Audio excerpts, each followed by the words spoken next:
It's Tuesday, it's First Shift. I'm Angelina Zarnecki. Coming up, Ford's Electric University. But first, your morning headlines. Tesla has raised its prices in the U.S. and China for the second time in less than a week. CEO Elon Musk says the automaker is facing significant inflation pressure. The increases come as costs of raw materials surge. Reuters reports that Tesla raised prices for all of its models in the U.S. by 5 to 10%. In the U.S., the base Model 3 now starts at $48,490. The base Model Y starts at $64,990.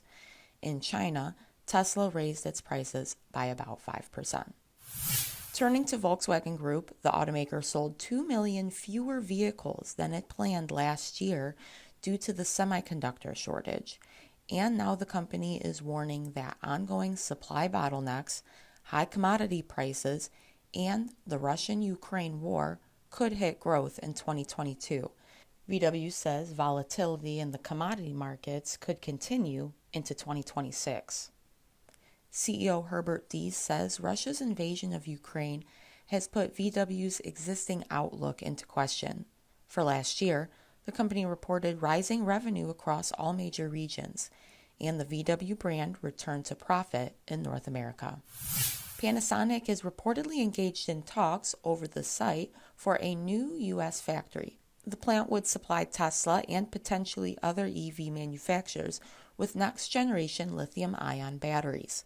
Sources telling Bloomberg that the company is looking at several locations for the multi-billion-dollar factory, including one in Oklahoma and another in Kansas.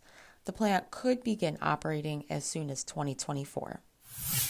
And Unifor President Jerry Diaz was under investigation for an alleged breach of the union's constitution prior to his retirement last week. According to a statement from the union, it received a written complaint about Diaz on January 26 and initiated an independent external investigation. Diaz went on medical leave on February 6 and retired March 11th. Unifor would not provide details or the nature of the complaint. Ford is developing a novel idea to train its retail network on how to properly sell and service electric vehicles. Take them back to school. As our Mike Martinez reports, the automaker and its dealer council plan to launch an initiative called Electric University. It will be a multi-day education program operated near the automaker's headquarters in Dearborn, Michigan. Electric University will give salespeople, service technicians, and parts department staffers a crash course on all things EV. Specifics of Electric University have not been settled yet, but it will likely include items such as ownership benefits of EVs and EV performance capabilities versus internal combustion engines. The idea was partly inspired by the early popularity of Ford's Bronco off-rodeos. Those are locations where new Bronco owners can go to learn how to drive properly on various kinds of terrain. Before the programs opened to customers late last year, Ford hosted dealers so they could take turns behind the wheel. That's our time for now. Auto News Now comes your way this afternoon. Have a wonderful day.